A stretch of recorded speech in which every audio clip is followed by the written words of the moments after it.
Hey guys, Garrulous Monitoring here. I just finished reading about 20 minutes of computer hardware stuff. This particular chapter in this particular book is going over um, how routers work and how they work separate from switches.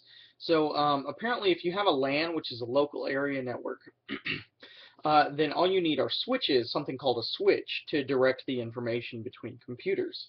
Now, by contrast, if you have what's called a WAN, which is a wide area network, and the biggest of wide area networks is the internet, then what you have to use is you have to use something called a router, which most of you are familiar with, at least in name, and you also probably have an idea of what the box looks like.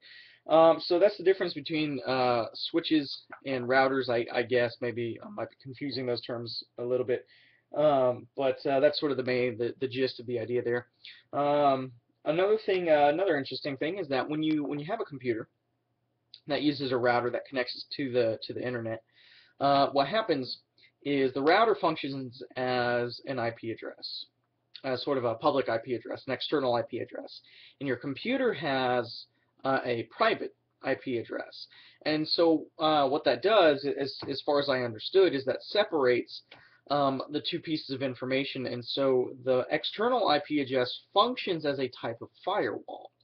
And so it helps prevent certain pieces of information from getting to your computer. Now, admittedly, I don't know much about firewalls or how they work, but I thought that was an interesting tidbit all the same.